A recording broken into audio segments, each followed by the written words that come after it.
Assalamualaikum warahmatullahi wabarakatuh.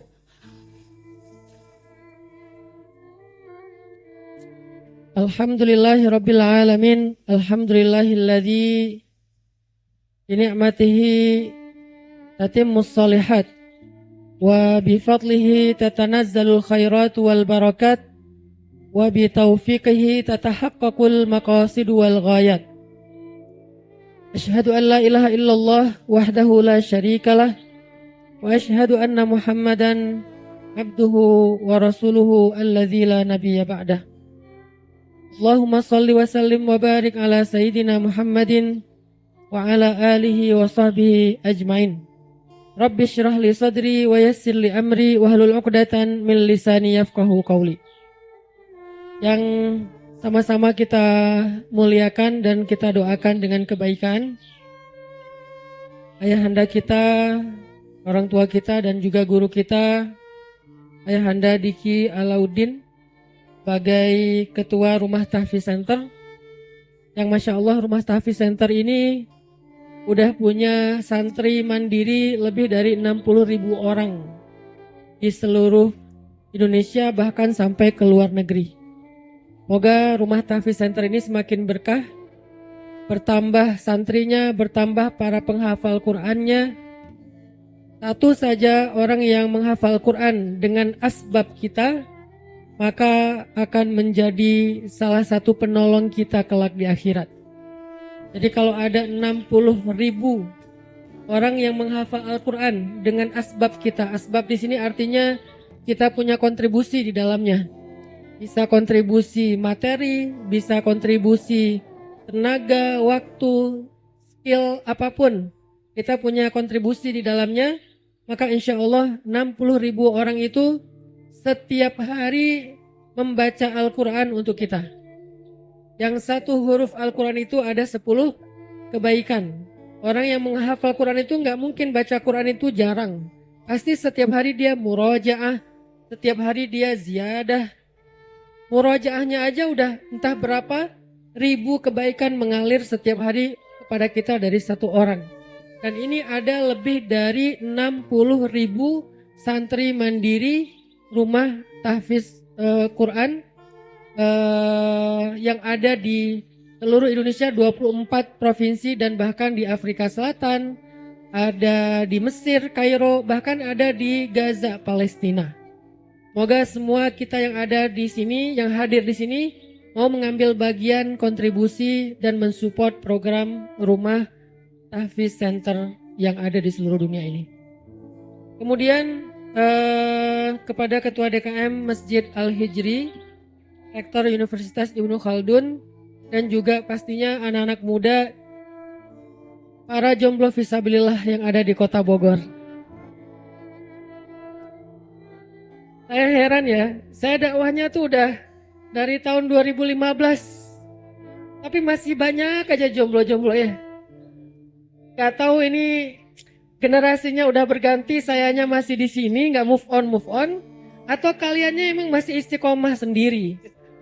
Itu saya nggak tahu, tapi mudah-mudahan walaupun masih jomblo, kalian tetap semangat untuk war tiket surga ya. Jangan cuman semangat war tiket outplay, tapi nggak usah khawatir, sekarang bisa cari tiketnya Aldi Taher. Lebih keren sih suaranya menurut saya, jadi nggak usah susah-susah lah. Dan saya nggak tahu gara-gara sekarang ngeklik algoritma mensuggest, akhirnya sekarang saya dapat banyak banget FYP Aldi Taher. Sampai tahu judul lagu terbarunya Cinta Terhalang Tembok. Dan gak sadar ternyata sekarang saya jadi ngefans sama Aldi Taher. Peace Aldi Taher kalau lihat di YouTube. Cuman saya belum ngefollow.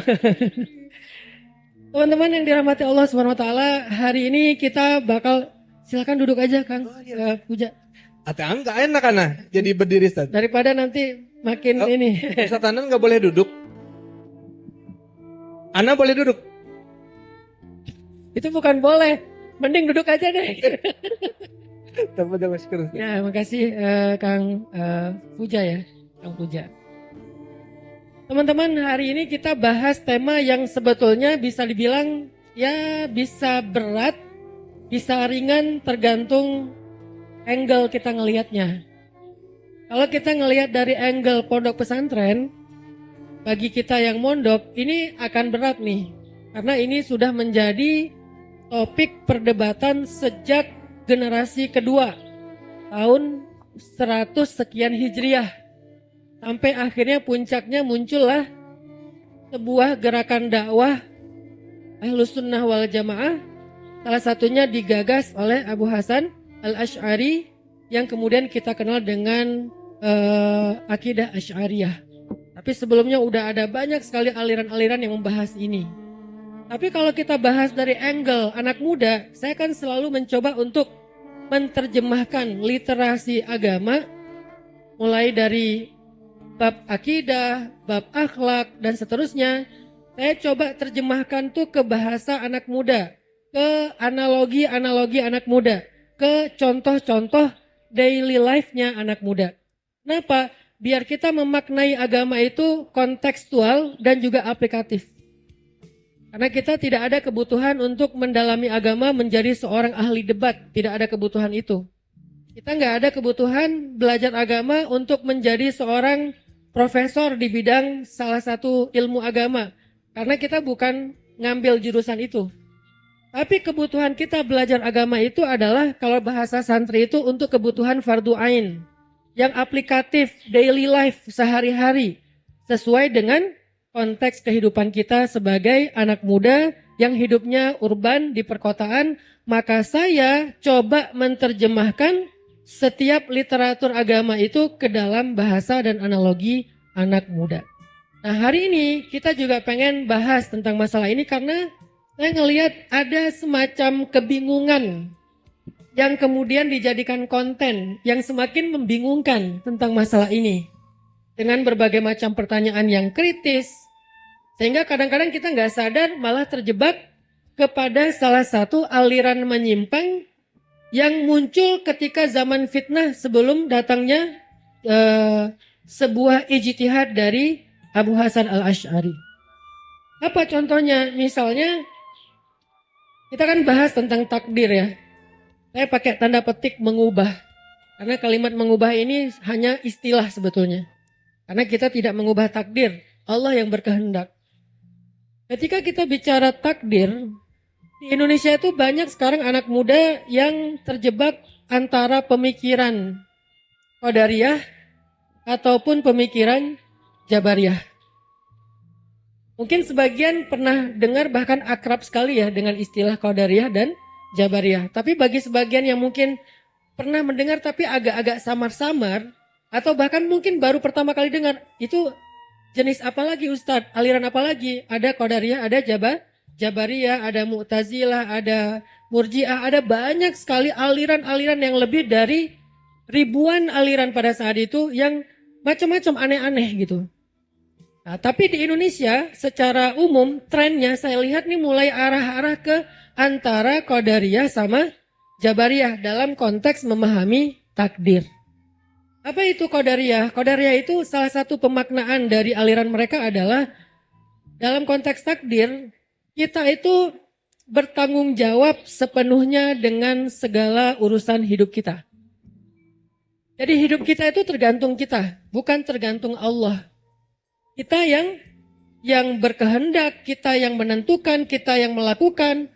Jadi semua itu adalah dari keputusan kita seutuhnya. Dari hidup kita pacaran itu memang keputusan kita.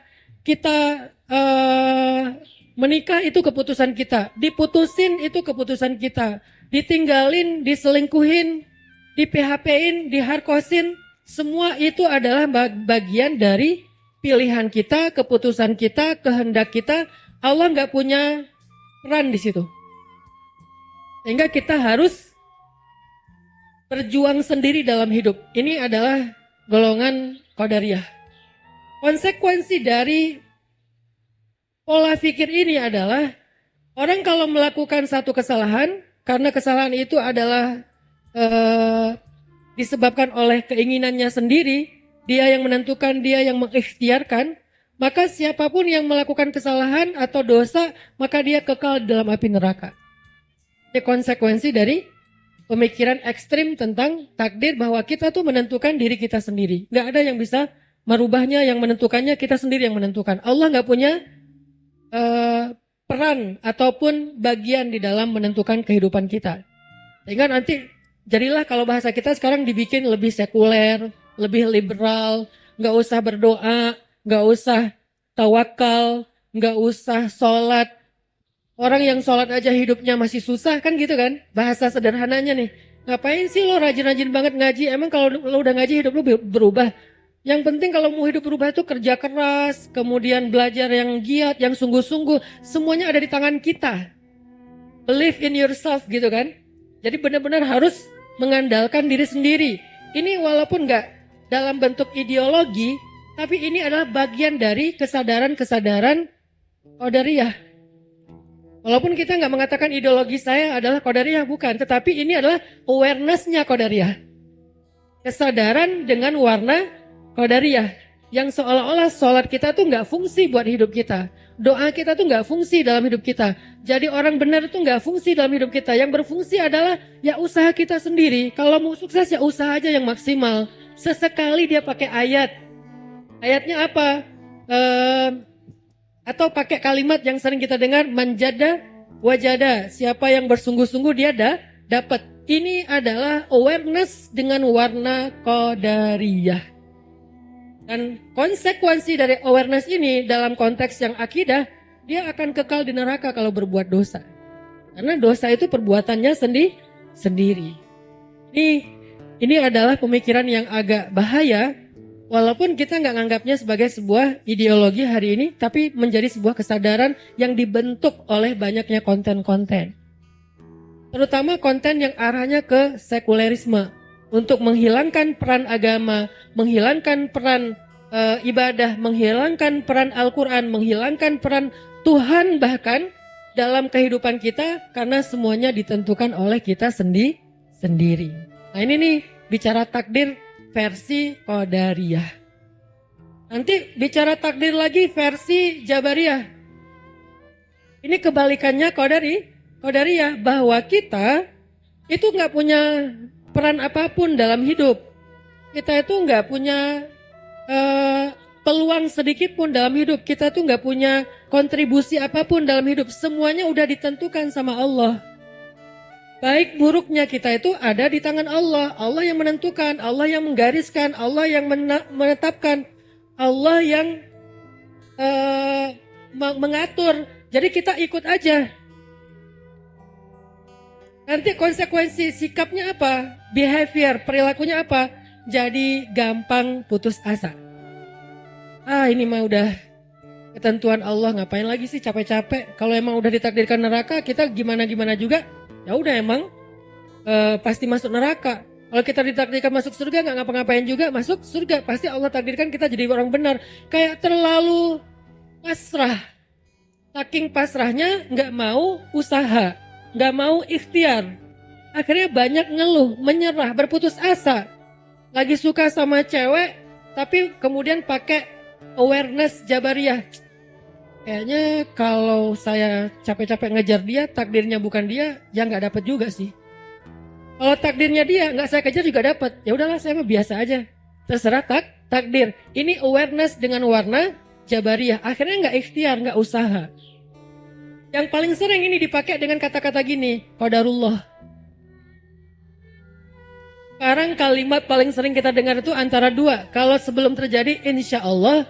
Kalau udah terjadi, qadarullah. Datang ya besok di acara saya, insya Allah.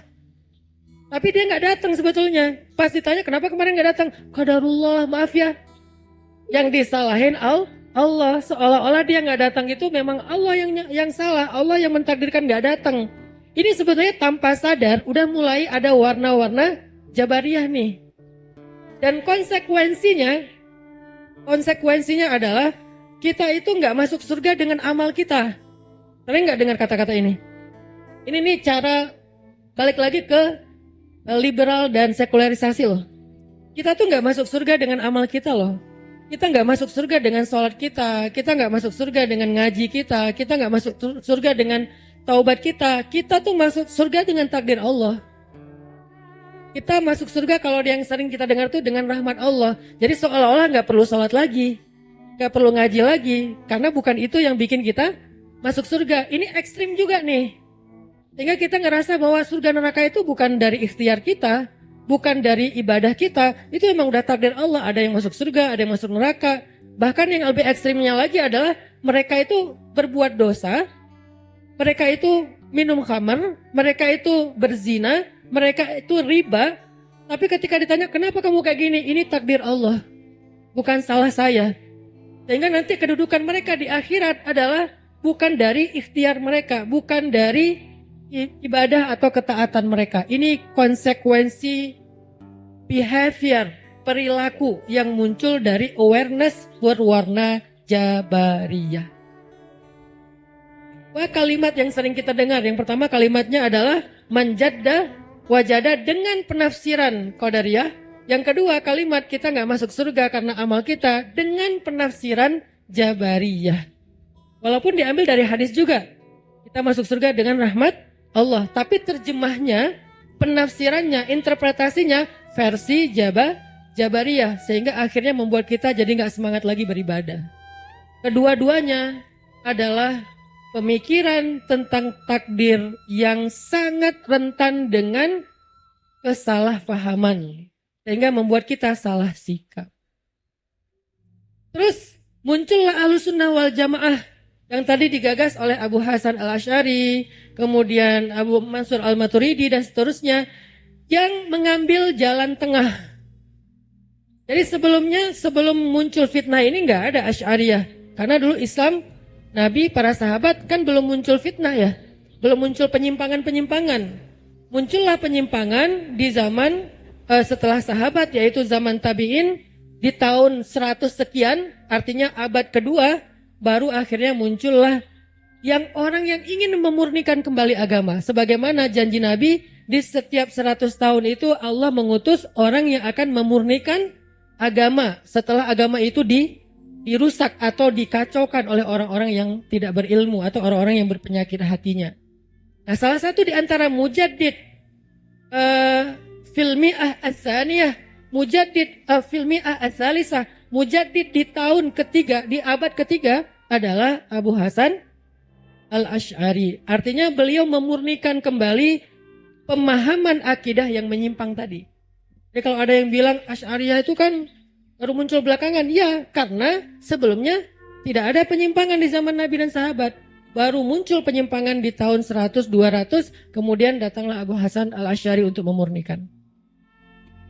Nah, apa pendapat atau pemaknaan akidah takdir dalam konteks kita Ahlussunnah wal Jamaah? Sederhananya gini teman-teman, sederhananya nih, kita yang merencanakan, Allah yang menentukan. Kita merencanakan, Allah menentukan. Sederhananya pemahaman takdir dalam konteks Ahlussunnah wal Jamaah, kita merencanakan, Allah menentukan. Sehingga di situ ada kewajiban kita untuk berikhtiar, baik ikhtiar jalur bumi maupun ikhtiar jalur langit, dan juga ada kewajiban kita untuk bertawakal. Karena yang menentukan adalah Allah. Ini tengah-tengah namanya nih. Ada kewajiban kita ikhtiar jalur bumi. Apa ikhtiar jalur bumi? Bekerja keras, rajin belajar, dan seterusnya. Gak boleh pantang menyerah, gak boleh berputus asa, gak boleh berhenti. Ini ikhtiar jalur bumi. Adapun ikhtiar jalur langit, berdoa, kemudian bersedekah, silaturahim, tahajud, ibadah, bertaubat, dan seterusnya. Ikhtiar jalur langit. Lalu setelah kita ikhtiar, maka tawakal kepada Allah. Apapun yang Allah tentukan, kita sikapi dengan ridho. Ridho itu antara dua, terbagi kepada dua ridho itu. Satu, ridho itu adalah syukur kalau yang ditentukan itu sesuai dengan harapan kita. Yang kedua, ridho itu adalah sabar kalau yang Allah tentukan itu nggak seperti harapan kita. Tapi kita yakin apapun itu kalau dari Allah adalah kebaikan. Apapun itu kalau dari Allah adalah kebaikan. Sehingga kita ridho. Cuman cara ridhonya ada dengan syukur, ada dengan sabar. maka kedua-duanya khair, kata Nabi. Kedua-duanya baik untuk kita. Nah, jelas ya? Jalan tengahnya Ahlus Sunnah wal Jamaah itu adalah kita merencanakan. Arti merencanakan ini bukan coret-coret aja ya. Termasuk ikhtiar, termasuk bekerja, bersungguh-sungguh. Kita merencanakan, Allah yang menentukan. Sehingga dalam dua kalimat ini muncullah dua sikap sekaligus. Satu sikap mujahadah, ikhtiar, bersungguh-sungguh. Dan yang kedua sikap tawakul atau tawakal, berserah kepada Allah Subhanahu wa Ta'ala. Nah, sekarang kita akan bahas yang wasatiyah, yang pertengahan ini. Kita nggak panjang-panjang ngebahas tentang Qadariyah ataupun Jabariyah. Cukup tahu aja bahwa itu sesuatu pemikiran yang berbahaya. Seperti saya sampaikan di awal. Supaya kita nggak terjebak lagi lah dengan pemikiran ini. Sekarang banyak syubhat di tengah-tengah anak muda umat karena pemikiran Islam itu nggak berkembang. Yang muncul filsafat yang seolah-olah menjelaskan Islam. Tapi filsafatnya filsafat kiri, bukan filsafat kanan. Karena kanan juga berfilsafat. Para ulama kita tuh ahli filsafat. Jadi kalau ada orang yang nggak mau berfilsafat atau menyalahkan filsafat, membid'ahkan filsafat, berarti dia menutup pintu untuk munculnya, membuka pintu untuk munculnya banyak sekali kesesatan dan tidak ada pengimbang. Dulu para ulama itu kan dengan filsafatnya menjelaskan kebenaran. Makanya Imam Abu Hasan al-Asy'ari itu mengumpulkan semua syubhat-syubhatnya Qadariyah, Jabariyah, Murji'ah, Mu'tazilah. Lalu kemudian beliau bikin satu rangkuman Raddus Syubhat, jawaban terhadap kesesatan atau kekeliruan mereka. Itu juga bagian dari pemikiran filsafat, tapi filsafat kanan. Sekarang yang berkembang apa? Filsafat kiri. Tasawufnya, tasawuf falsafi, bukan tasawuf riyadhi. Ada dua, ada tasawuf falsafi, ada tasawuf riyadhi. Kalau tasawuf riyadhi itu apa? Banyakin zikir, banyakin khalwah, banyakin belajar ma'rifatullah, tafakkur. Itu adalah tasawuf riyadhi. Bentuknya riyadah. Ada riyadahnya, ada amalannya.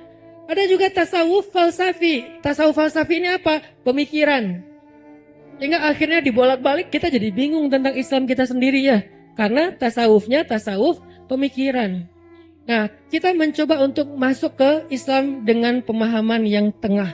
Nggak ekstrim kiri, artinya mereduksi Islam. Nggak ekstrim kanan, yang artinya kaku banget dengan Islam.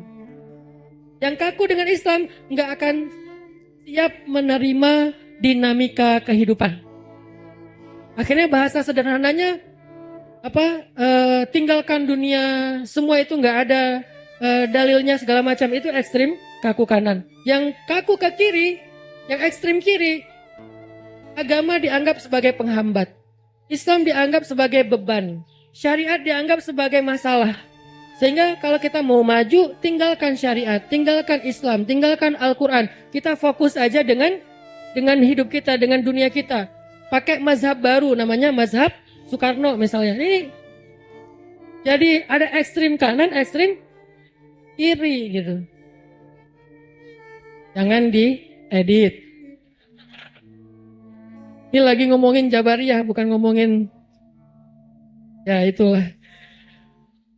Ya jelaslah kekeliruannya. Masa dia bilang qala Rasulullah sallallahu alaihi wasallam fil Qur'anil Karim. Mana ada Nabi ngomong di dalam Al-Qur'an? Yang ada Allah berfirman. Mungkin salah ngomong, tapi kok sering ya? Baik, tadi sampai di mana? Tentang pertengahan, wasatiyah, Ahlus Sunnah wal Jamaah. Nah, dalam pemikiran ataupun keyakinan Ahlus Sunnah wal Jamaah, kalimat paling gampang dicerna oleh kita sebagai anak muda itu bukan santri, orang umum. Kita merencanakan, Allah yang menentukan. Ralat ya. Kita merencanakan, bukan kita yang merencanakan. Bukan. Yang di awal saya buang. Kita merencanakan, Allah yang menentukan. Karena kata yang di sini ada kesan dominan.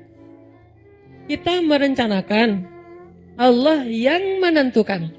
Itu kata yang paling tepat untuk menjelaskan pemikiran takdir ala Ahlus Sunnah wal Jamaah. Kita merencanakan, Allah yang menentukan. Nah, Gimana kita memahaminya? Ada kabar baik buat kita sebagai orang yang berpemikiran wasatiyah. Wa kadzalika ja'alnakum ummatan wasatan litakunu syuhada 'alan nas. Kita ini umat pertengahan. Ada kabar baik tentang takdir buat kita. Apa kabar baiknya? Yang pertama, coba teman-teman buka surat Ar-Ra'd ayat 39. Surat Ar-Ra'd ayat 39. Ini kabar baik untuk kita dalam memahami takdir. Surat Ar-Ra'd ayat 39. Allah Subhanahu wa taala berfirman, A'udzu billahi minasy syaithanir rajim. Bismillahirrahmanirrahim. Yamhullahu ma yasha'u wa yuthbit. Yamhullahu ma yasha'u wa yuthbit wa indahu ummul kitab. Artinya, Allah menghapus apa yang Dia kehendaki dan menetapkan. Dan di sisinya lah ada ummul kitab. Apa maksud dari ayat ini? Tafsirnya banyak. Kalau kita baca buku tafsir Al-Quran, ada beberapa tafsir tentang makna dari yamhullah wa yuthbit wa indahu umul kitab. Tetapi dari sekian banyak tafsir, kita memilih salah satu yang mayoritas ulama berpendapat. Apa? Yang dihapus dan ditetapkan. Karena ada ulama mengatakan yang dihapus dan ditetapkan itu syariat. Ada nasikh mansukh dalam Al-Quran. Ada syariat yang menghapus, ada yang dihapus. Contohnya apa? Syariat yang menghapus dan dihapus. Contohnya hukum waris kepada saudara angkat. Dulu sebelum Fathu Makkah, saudara angkat itu mendapatkan warisan dari saudara angkatnya yang meninggal sebelum Fathu Makkah. Sehingga orang muhajirin yang menjadi saudara angkat orang Ansor, kalau orang Ansor meninggal dunia, maka saudara angkat muhajirin itu bagian menjadi ahli waris, mendapat warisan. Seerat itu hubungan persaudaraan antara muhajirin dengan Ansor. Lalu setelah Fathu Makkah, karena kaum muhajirin udah settle, udah stabil, maka hukum itu dihapus. Sehingga sejak saat itu sampai sekarang, saudara angkat tidak lagi menerima waris dari saudara angkatnya. Itu namanya nasikh mansukh, salah satu contohnya. Ada juga yang menafsirkan ayat ini artinya yang dihapus dan yang ditetapkan itu dosa. Ada dosa yang dihapus, yaitu dengan taubat. Ada dosa yang tidak dihapus, yaitu ditetapkan karena dia tidak bertaubat. Ada yang berpendapat tafsirnya seperti itu. Tapi banyak ulama tafsir menafsirkan yang dihapus dan ditetapkan di sini adalah takdir. Yang dihapus dan ditetapkan di sini adalah takdir. Al-Qadar.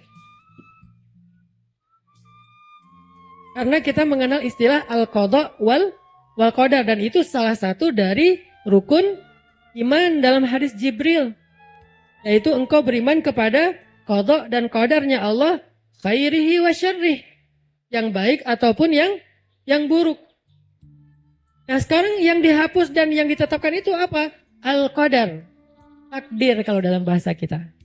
Ternyata para ulama membolehkan kita memaknai ayat ini bahwa ternyata Allah berkehendak untuk menghapus sebagian dari takdir lalu merubahnya dan menetapkannya dengan takdir yang berbeda. Tapi semua itu ada di dalam qadha-nya Allah.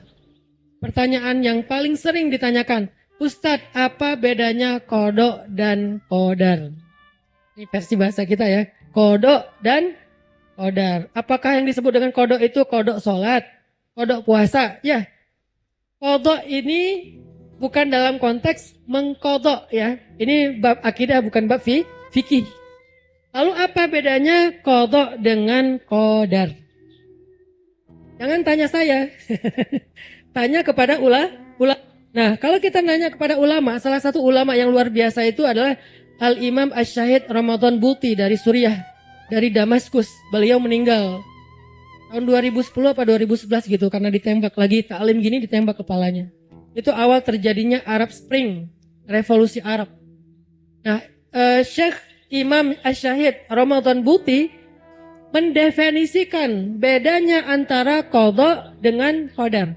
Ustadz, kenapa materi hari ini berat banget? Karena yang di hadapan saya adalah orang-orang terpelajar, mahasiswa-mahasiswi. Walaupun statusnya masih jomblo, tapi akalnya tetap tajam ya. Nggak terpengaruh jadi galau. Saya mahasiswa Ustadz, tapi galau enggak. Makanya saya agak ilmiah dikit. Dikit tapi nggak banyak-banyak. Apa definisi qadha dan qadar menurut Imam Asy-Syahid Ramadan Buti? Kata beliau, al-qadha ilmullah fil azal bikulli ma sayajri fil kaun. Qadha itu adalah ilmu Allah sejak azali. Azali itu yang sangat terdahulu, sebelum Allah menciptakan apapun, terhadap kulli ma sayajri fil kaun, terhadap apa yang terjadi di dalam semesta. Itulah qadha.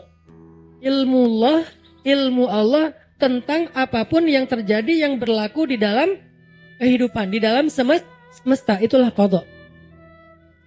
Kemudian wal qadar, adapun takdir atau qadar, wuqu'ul asya' muwafiqatan li'ilmillah, terjadinya sesuatu sesuai dengan ilmu Allah yang tadi. Kejadian itu adalah qadar. Kapan terjadi, di mana terjadi, bagaimana terjadi, apa yang terjadi, itu adalah qadar. Tapi semua itu ada di dalam qadha-nya Allah, ilmunya Allah. Makanya salah satu di antara sifat wajib bagi Allah itu adalah ilmun. Allah tahu semuanya, nggak ada yang Allah nggak tahu. Selain muridun, irada, Allah berkehendak, ada ilmun, Allah tahu semuanya, nggak ada yang Allah yang nggak tahu. Sehingga nggak bisa kita katakan ada yang kita alami Allah nggak tahu. Ada yang kejadian dalam kehidupan kita itu di luar pengetahuan Allah, nggak bisa. Semuanya Allah tahu. Yang pernah terjadi, yang sedang terjadi, yang akan terjadi Allah tahu. Jadi kita tuh sekarang lagi belajar memasrahkan, mentawakalkan, menitipkan hidup kita kepada zat yang maha tahu tentang apa yang terjadi dan apa yang akan terjadi. Kan itu penting sekali teman-teman. Karena seringkali kita nitipin hidup kita kepada yang gak tahu apa-apa. Malah kadang-kadang kita curhat masalah kita kepada orang yang sebetulnya gak tahu jawaban apa-apa. Kenapa kok curhat sama dia? Karena dia rajin mendengar. Padahal dia bukan dengar. Dia cuma naruh handphonenya terus dia masak, dia beres-beres. Seolah-olah kita lagi curhat, dia nggak dengar juga sebetulnya. Kita aja yang kegeeran seolah-olah dia dengar. Tapi kita curhat sama dia. Kepada yang maha tahu kita nggak curhat. Selain maha tahu, maha mendengar. Apa arti maha mendengar? Maha mendengar ini artinya bukan hanya sangat mendengar, tapi juga sabar mendengar. Jangan diterjemahin Allah itu cuman pendengarannya jelas, tapi nggak sabar-sabar banget sih. Jadi saya nggak sering curhat sama Allah. Nggak gitu. Yang namanya maha itu sempurna. Berarti as-sami', Allah yang maha mendengar, berarti sempurna. Artinya apa? Dengarnya jelas, nggak ada yang ke-skip sama Allah. Sama Allah itu sabar mendengar kita. Nggak mungkin udahan, jangan lama-lama curhatnya. Akhirnya muncullah statement kalau doa kepada Allah itu jangan panjang-panjang. Kalau doa kepada Allah itu jangan banyak-banyak, nggak enak sama Allah, ngerepotin. Mending kita beramal aja. Dia menganalogikan Allah kayak teman curhatnya yang akhirnya nikung dia nikah sama orang yang dia senengi. Ini beda. Allah itu sabar mendengar, betah mendengar, nggak bosan mendengar. Kita curhat itu lagi, besok itu lagi, lusa itu lagi. Nggak pernah Allah bilang, itu kan udah kemarin. Allah nggak pernah bilang gitu. Itu teman kita. Iya, aku udah tahu sih yang itu. Ada yang lain nggak? Aku lagi buru-buru nih. Itu manusia. Allah nggak kayak gitu. Allah tuh sabar banget dengerin kita. Hari ini kita bilang gini, ya Allah, saya nggak berani mau ngomong sama dia. Soalnya mukanya galak banget. Tapi makin dia galak tuh makin ngangenin, ya Allah. Besok ngomong lagi, ya Allah masih belum berani nih. Lusa ngomong lagi, ya Allah masih belum berani. Udah 5 tahun masih, ya Allah belum berani. Kenapa belum berani? Udah jadi istri orang. Lebih nggak berani lagi. Artinya Allah itu sabar banget dengerin kita curhat. Terus kenapa nggak curhat sama Allah aja? Apa kita pikir Allah tuh nggak dengar? Kalau curhat sama Allah nggak bisa ngelihat Allah dengar apa enggak. Kalau sama teman bisa. Tapi kan kita nelpon ke teman juga nggak bisa ngelihat. Kenapa nelpon ke teman itu kita betah curhat? Sementara menghubungi Allah, berkomunikasi dengan Allah yang kita juga nggak bisa melihat dengan mata, tapi harusnya kita bisa merasakan dengan iman di dalam hati. Kita nggak curhat, berarti bicara takdir ini penting teman-teman dalam konteks kehidupan kita. Makanya saya tadi bilang apa? Saya nggak pengen literasi agama itu cuma jadi wawasan, harus menjadi life hacks. Literasi agama harus menjadi life hacks, cara hidup. Kita bahas tentang beriman kepada Allah, beriman kepada malaikat, beriman kepada kitab, beriman kepada nabi. Itu harus jadi life hacks. Nggak boleh sekedar jadi wawasan. Karena kalau cuma jadi wawasan, kita nggak bisa merubah apapun. Lagi pula kita nggak ada kebutuhan untuk itu. Karena kita bukan santri dan calon ustadz. Kita tuh orang yang pengen mempraktekkan Islam dalam daily life-nya kita. Sehingga kita pengen mengerti Islam sebagai sebuah cara hidup, life hacks kita atau lifestyle-nya kita. Apa life hacks dari takdir? Oh, ternyata definisi dari qada itu adalah Allah Maha Tahu. Fil azali. Sebelum itu terjadi Allah udah tahu. Sehingga kalau kita mau menyerahkan hidup kita, yang paling benar itu serahin aja kepada yang Maha Tahu. Dia tahu kok apa yang akan terjadi nanti. Dia tahu kok nanti bakal ditolak apa enggak. Dia tahu kok dibukain pintu apa enggak. Dia tahu kok nanti handphone kita, telepon kita diangkat apa di reject. Dia tahu kok kita bakal di fallback atau di block. Dia tahu kok dia akan read doang atau malah nggak di read sama sekali, atau dia typing terus nggak jadi nge-send atau dibalas beneran. Allah tahu semua yang akan terjadi itu Allah tahu. Terus serahin aja sama Allah. Ya Allah, saya udah ngirim teks niat baik saya untuk ngelamar dia. Sampai sekarang belum di-read. Saya lihat dia online beberapa kali. Lasin lagi online, lasin lagi online. Belum pernah dia nge-read yang punya saya. Kayaknya sih nggak sampai ketimpa banget sih. Dia orangnya bukan sesibuk itu juga. Tapi mungkin dia belum siap membaca WA saya, ya Allah. Engkau Maha Tahu kenapa dan apa yang akan terjadi. Aku serahkan kepadamu, ya Allah. Kan ada sekarang kalimat dari Ustaz Adi Dayat yang sering dipakai tuh ya. Ya Allah, aku serahkan diriku kepadamu. Tapi dipakainya aneh-aneh. Yang terakhir FYP muncul di saya tuh dipakainya pas penyembelihan hewan kurban. Ada sapi diikat di tenda, terus sapinya ngamuk, tendanya runtuh, orangnya lari sambil gini. Terus dia bilang, ya Allah, aku pasrahkan hidupku kepada. Padahal itu doa takdir banget, itu bagus. Kenapa diplesetin jadi jedak-jeduk versi kita. Memang Indonesia ini banyak editor ya, luar biasa.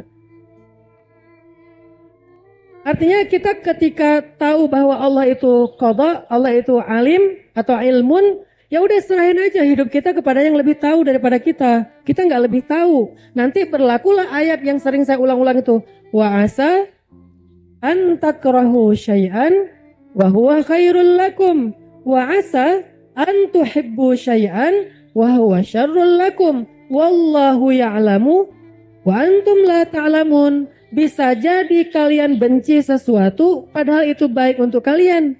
Bisa jadi kalian menyukai sesuatu padahal itu buruk untuk kalian. Kok bisa kayak gitu, Ustaz? Karena wallahu ya'lamu, Allah lebih tahu, wa antum la ta'lamun, kalian gak tahu.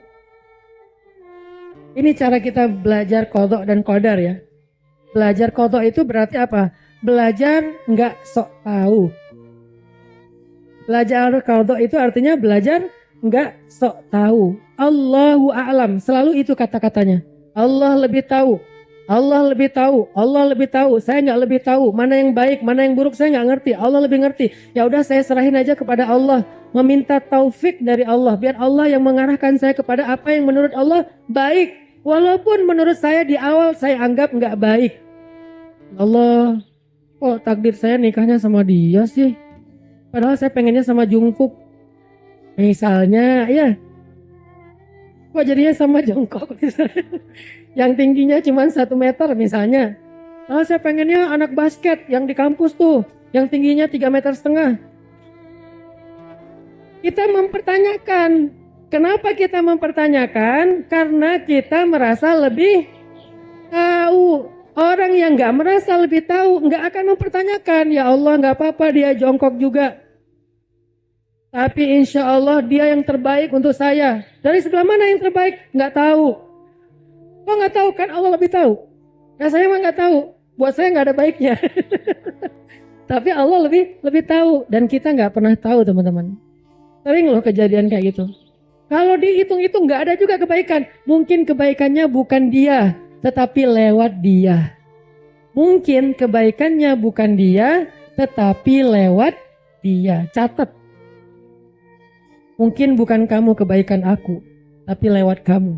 Maka aku tetap berharap. Apa sih?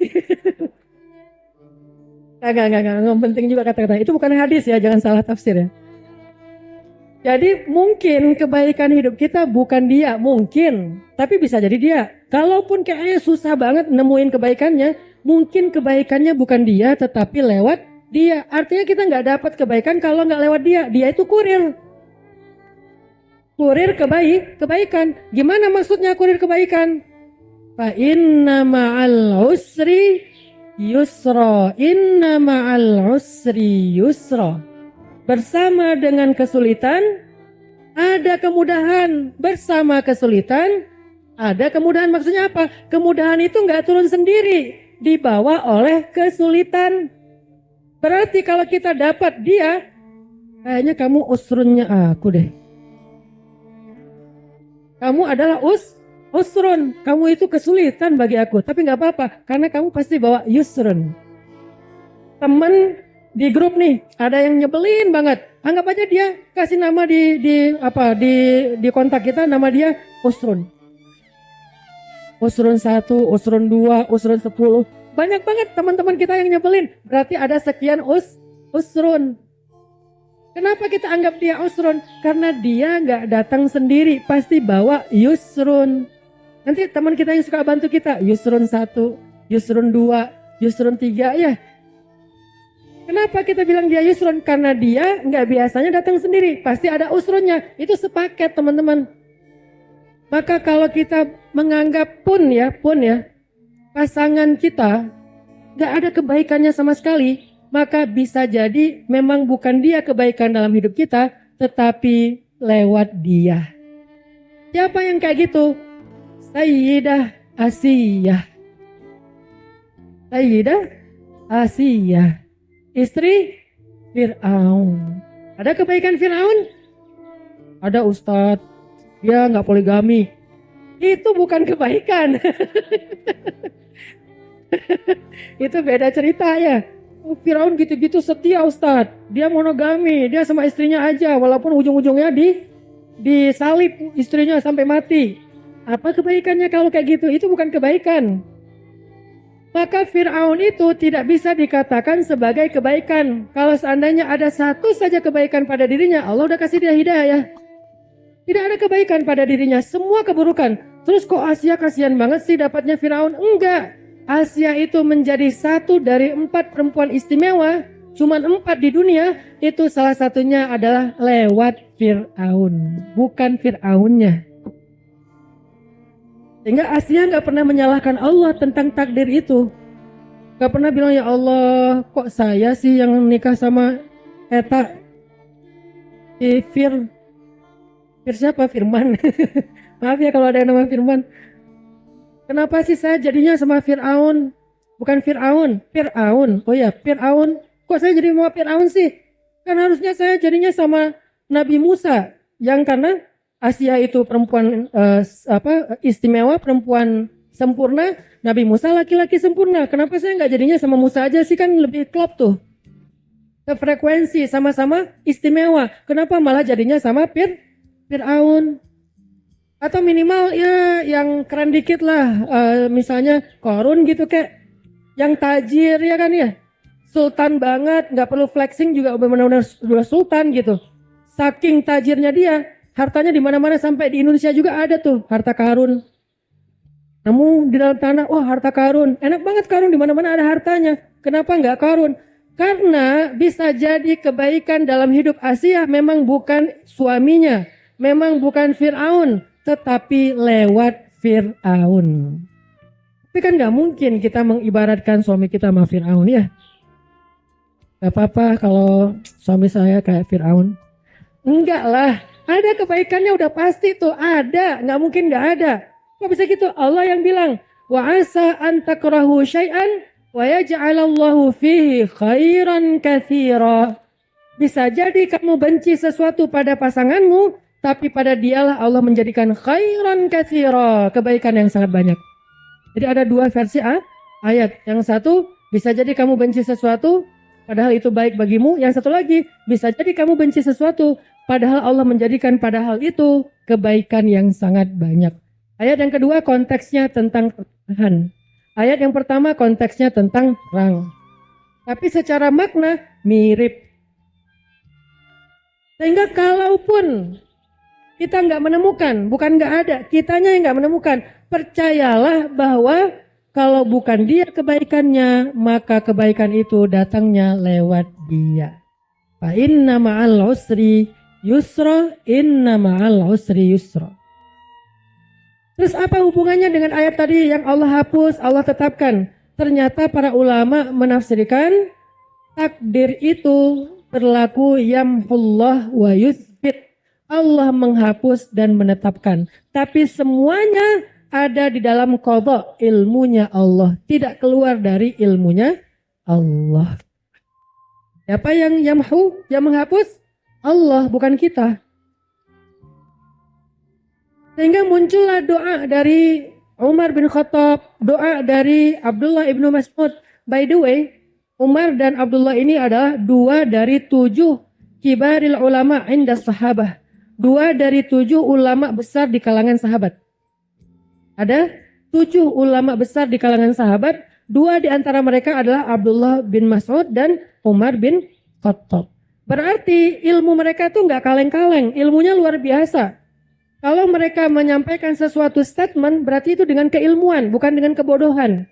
Maka Umar dan Abdullah sama-sama pernah berdoa gini, Allahumma in kunta katabtani min ahlil syaqiyah atau minal ashqiyah famhini waktubni min ahlis sa'adah atau minas su'ada.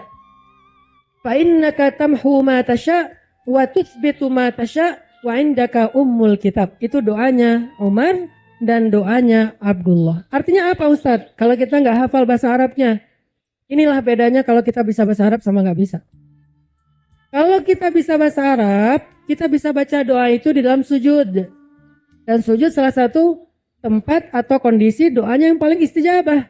Kalau kita nggak bisa bahasa Arab, nggak apa-apa lah tahzan.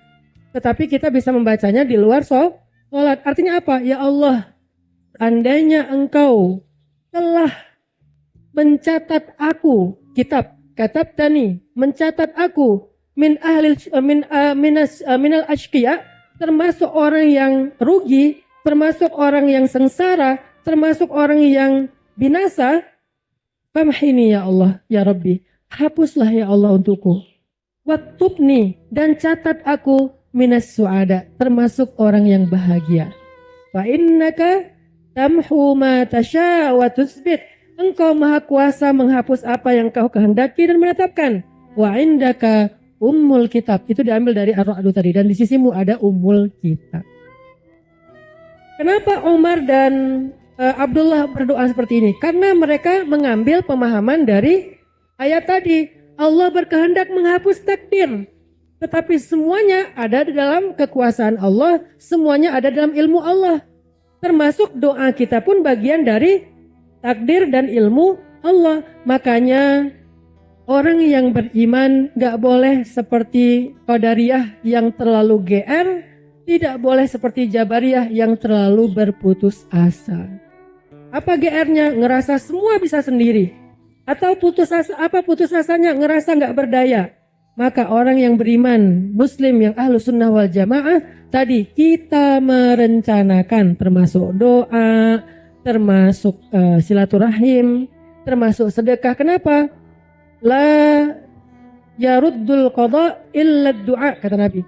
Tidak ada yang merubah atau menolak qada, takdir, kecuali doa. Maksudnya dengan doa kita Allah merubah takdir, yamhu wa yuthbit, suka-suka Allah. Tapi semua itu bagian dari kudrat, iradat, ilmu dari Allah Subhanahu wa ta'ala. Lanjut. Suatu ketika teman-teman, Umar bin Khattab pernah melakukan perjalanan bareng dengan rombongannya, melakukan perjalanan ke arah satu negeri yang ternyata di negeri itu lagi ada wabah. Kita kemarin lagi ada corona atau covid. Pas dia tahu berita bahwa di negeri itu lagi ada wabah yang menular, maka kemudian Umar bin Khattab balik arah.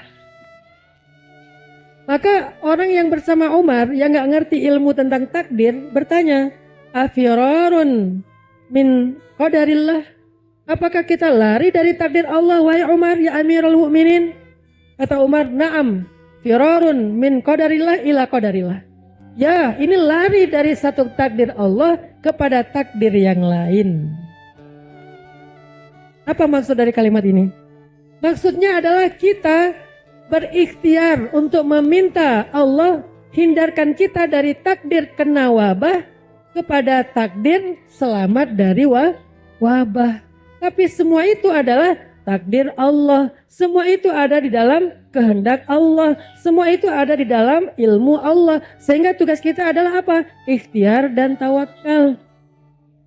Bang, kalau kita nggak tawakal bisa lari? Enggak, belum tentu. Ada orang yang, maaf ya, dulu kejadian di kampung saya di Aceh.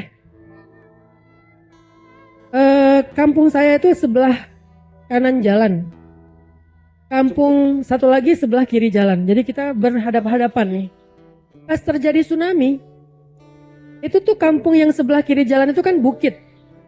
Karena yang di sebelah sana bukit, yang sebelah sini agak dekat ke laut, ke pantai. Kampung saya tuh habis kena tsunami. Kampung sebelah aman karena dia lebih tinggi. Tapi uniknya banyak warga kampung sebelah meninggal dunia, warga di kampung saya selamat. Kok bisa gitu? Karena kampung sebelah panik, larinya ke kampung saya. Orang kampung saya juga panik, larinya ke kampung sebelah. Artinya, kalau kita hanya mengandalkan diri kita yang gak tahu apa-apa, merasa ikhtiar kita menentukan hasil, belum tentu. Bisa jadi kita berikhtiar ke arah yang wrong way, jalan yang salah, sehingga masuknya ke toilet akhwat. Ya, kenapa? Karena mengandalkan mata kita rabun, kacamata ketinggalan tadi di kampus. Pas mau masuk toilet, kita pikir itu gambar ikhwan. Ternyata itu gambar akhwat. Ada kumisnya tapi. Akhirnya salah masuk toilet. Ustaz pernah. Kenapa masuk toilet akhwat? Nggak ngelihat petunjuk. Merasa, ini semuanya ikhwan di sini. Keluar lagi. Untung nggak digebukin sama masa ya. Kan gak keren Ustadz Hanan digebukin masa gara-gara salah masuk toilet. Ngeri banget viralnya. Gak keren banget viralnya. Artinya kalau kita mengandalkan diri kita aja gak cukup teman-teman. Tapi pasrah aja gitu sama Allah. Terus kita duduk sambil nahan, maaf mau buang air kecil, nahan aja gak ke toilet. Tiba-tiba nanti kita akan ada di dalam toilet, tiba-tiba semuanya beres. Gak gitu juga. Itu namanya aliran pasrah. Aliran putus asa, bukan pasrah, aliran putus asa. Yang pertama, aliran GR. Maka yang paling benar adalah aliran pertengahan. Ikhtiar, minta sama Allah. Tawakul kepada Allah. Kemudian ayat berikutnya, sebelum kita beres. Kabar baik lagi yang lain dari Allah untuk kita dalam memahami takdir adalah firman Allah di dalam surat Ar-Ra'du ayat 11.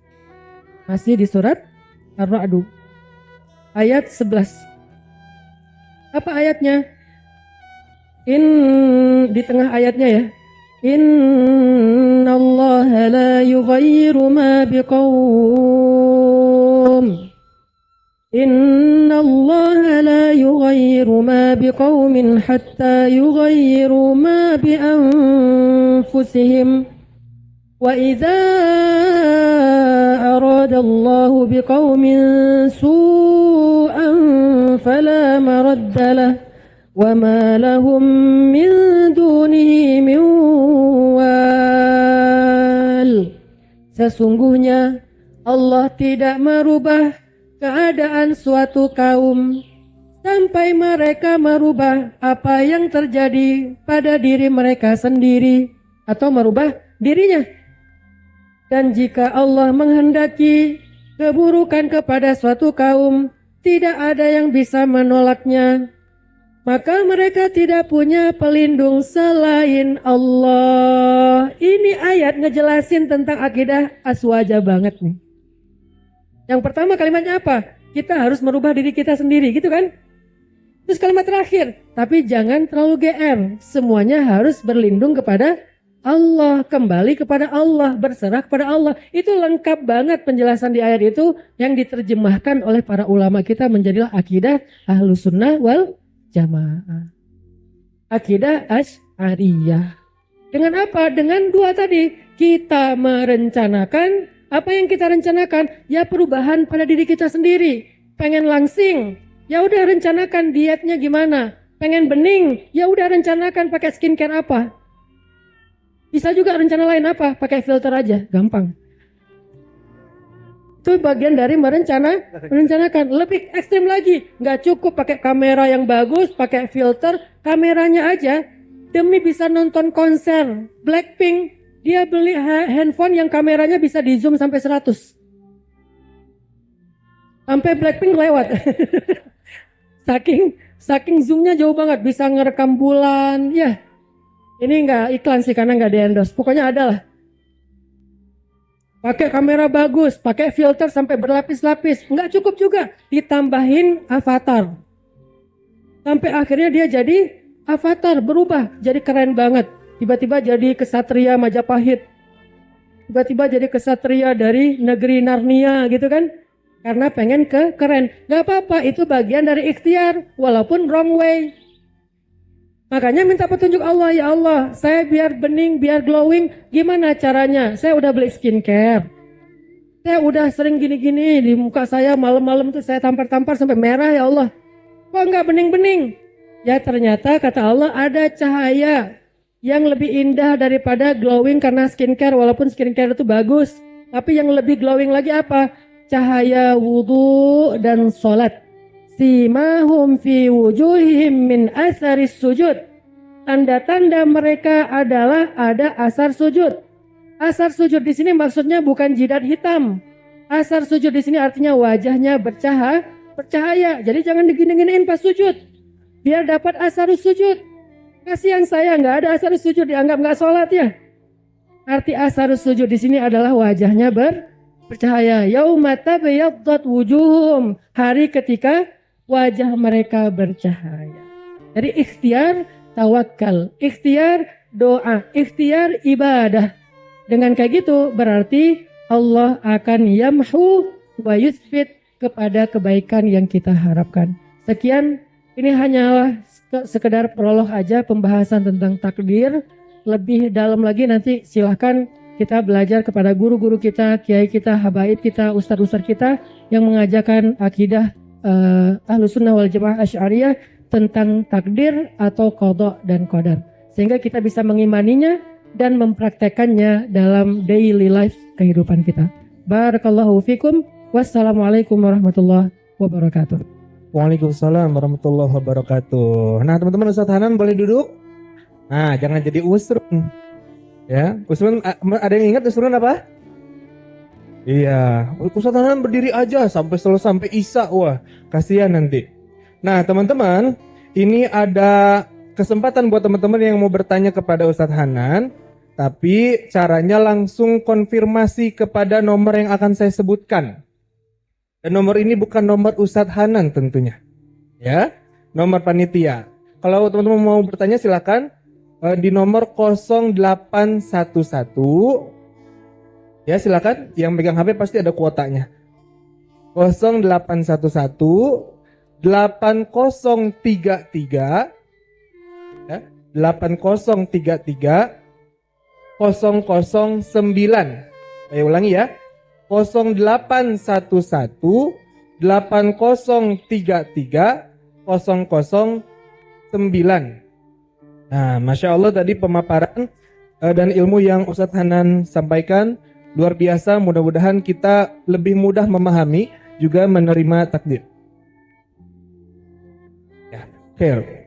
Nah, tadi Ustadz Hanan katakan cerita dari Umar ada pindah takdir Allah ke takdir yang lain. Tapi itu Ustadz bukan berarti kepada skema selingkuh kan.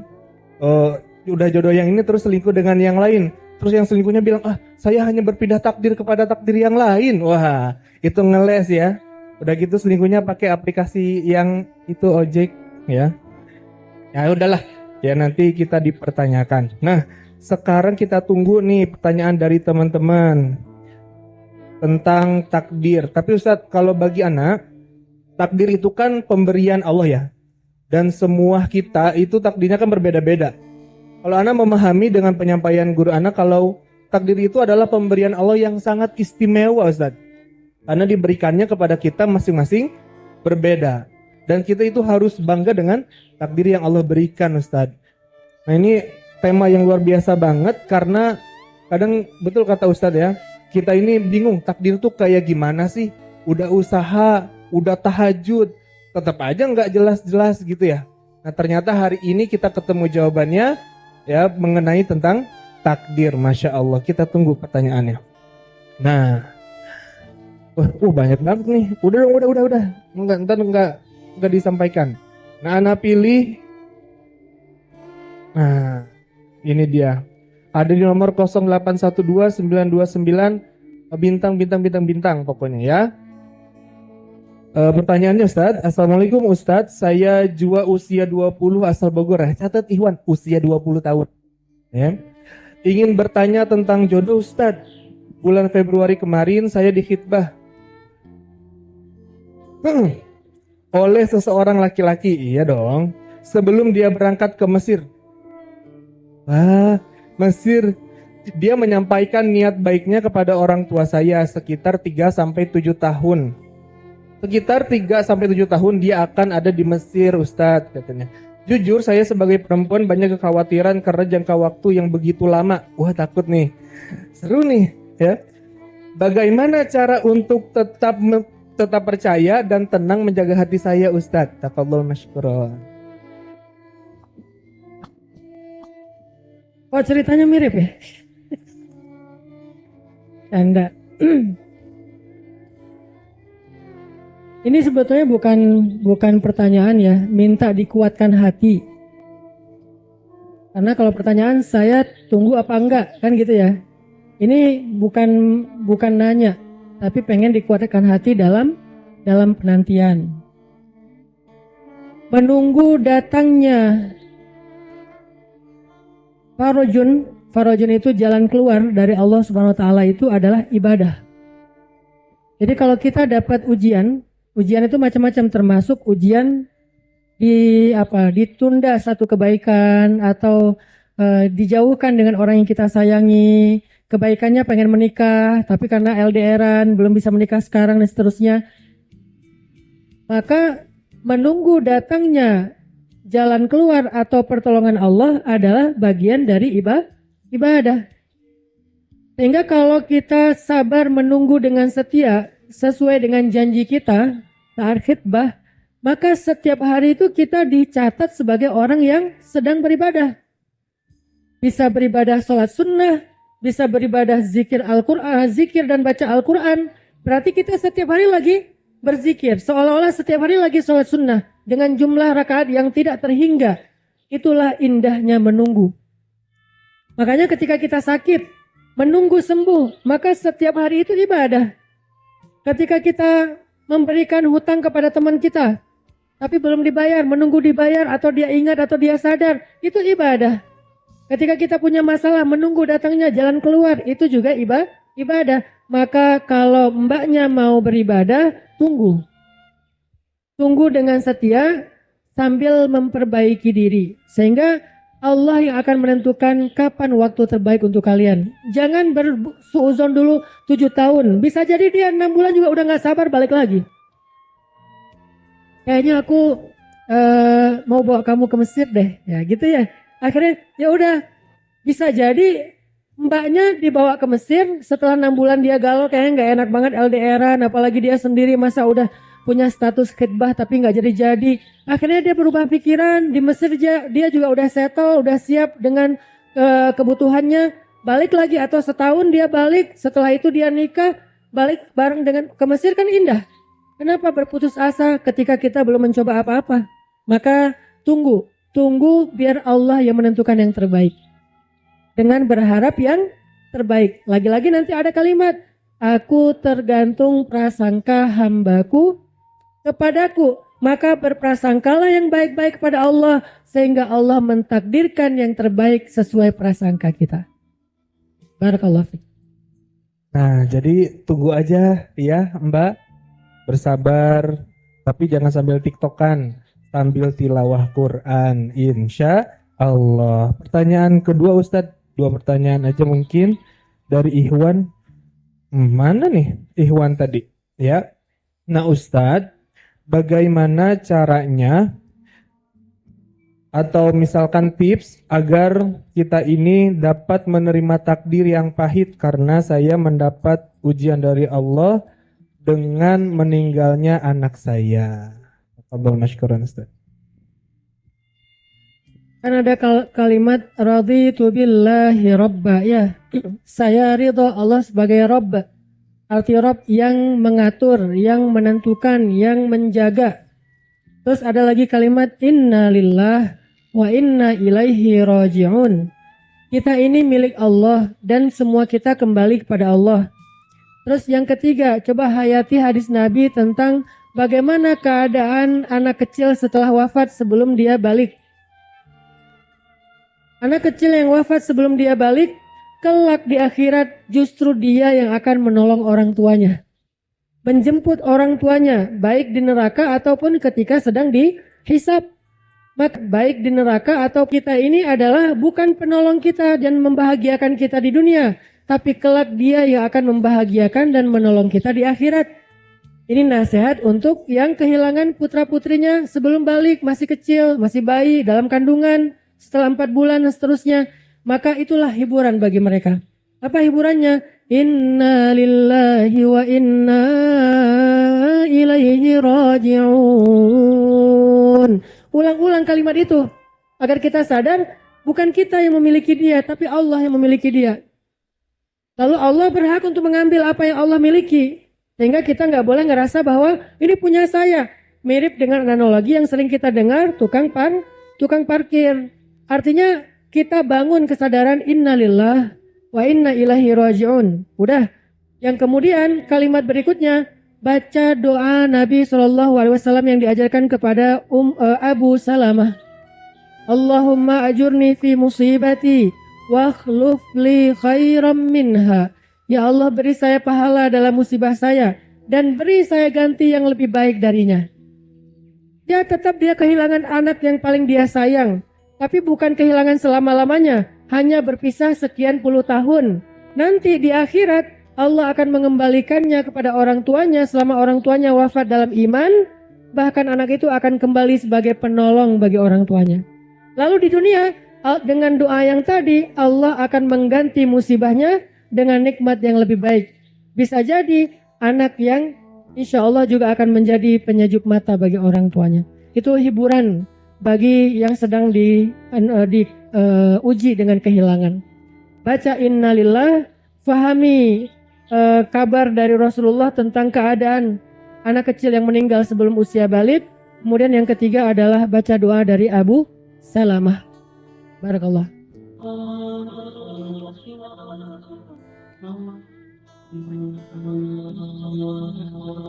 Orang gak bakalan kecewa kalau bersandar kepada Allah. Itu gak bakalan. Bahkan kita bisa bilang mustahil. Mustahil seseorang itu kecewa gara-gara berpegang, bersandar, menyerahkan dirinya kepada Allah. Itu mustahil. Bukan seperti itu sunnatullah. Karena siapapun yang berserah diri kepada Allah, maka dia telah berpegang kepada tali yang paling kokoh. وَمَنْ يُسْلِمْ وَجْهَهُ إِلَى اللَّهِ وَمَنْ يُسْلِمْ وَجْهَهُ إِلَى اللَّهِ وَهُوَ مُحْسِنٌ فَقَدِ اسْتَمْسَكَ بِالْعُرْوَةِ الْوُثْقَى وَإِلَى اللَّهِ عَاقِبَةُ الْأُمُورِ. Siapa yang menyerahkan dirinya kepada Allah dan dia senantiasa berbuat baik, maka sesungguhnya dia telah berpegang kepada tali yang paling kokoh dan kepada Allah segala urusan dikembalikan. Jadi nggak ada orang yang kecewa kalau dia berpegang kepada Allah. Masalah apapun, masalah rezeki, masalah jodoh, terutama yang kedua. Kalau kita bergantung kepada Allah dalam urusan jodoh, maka insya Allah kita nggak akan kecewa. Mak comblang yang paling baik itu adalah Allah. Kalau mak comblangnya Ustadz, kadang-kadang ngecewain. Ustadz, ini CV saya. Oh ya, kriteria yang kamu cari seperti apa? Saya emang gak susah-susah Ustadz, standar-standar aja. Ya standar yang gimana? Yang tingginya 180, yang kulitnya bening, sampai kalau minum kelihatan airnya ngalir gitu. Transparan. Kemudian yang hidungnya seperti pedang, yang matanya seperti bidadari. Tahu mata bidadari? Besar dan sayu, tapi nggak gelok. Nah ini kriterianya. Terus kata Ustadz, kalau yang kayak gitu Ustadz juga mau gitu ya. Akhirnya pas ketemu Ustadznya duluan yang ta'arufan. Ini kalau mak comblangnya manusia. Tapi kalau mak comblangnya Allah jauh lebih meyakinkan dan gak bakalan kecewa. Dengan kriteria apapun, wa huwa ala kulli syai'in qadir. Dan kalau Allah menjanjikan yang baik akan ketemu dengan baik, pasti innahu la yukhliful mi'ad. Allah tidak pernah mengingkari janjinya. Masalah apapun kita harus mengandalkan Allah. Coba deh selalu ngandelin Allah. Bahasa gampangnya gini, dah tenang aja ada Allah itu. Dan kalau kita sudah melibatkan Allah, la yudayyi'akallahu idzan, itu pasti Allah nggak bakalan ngecewain kamu. Kalau udah ngandelin Allah, ini gimana nih? Udah tenang aja ada Allah. Allah tidak akan mengecewakan. Salah satu kalimat udah tenang aja ada Allah adalah la tahzan innallaha ma'ana. Kalau kita ada teman lagi galau gitu, terus kita bilang, la tahzan innallaha ma'ana. Kalau bahasa kita, woles bro, tenang aja ada Allah. Santai bro, karena ada Allah. Itu bahasa Arabnya la tahzan innallaha ma'ana. Andalin Allah dalam masalah kita. Ada masalah apapun, serahin aja sama Allah. Bismillah, la haula wala quwata illa billah. Bahkan kadang-kadang hanya dengan berzikir la haula wala quwata illa billah, Allah kasih keajaiban yang luar biasa. Karena setelah seseorang bersandar kepada Allah, la yudayya'anallahu idzan. Pasti Allah enggak akan ngecewain. Pasti Allah enggak akan ngecewain.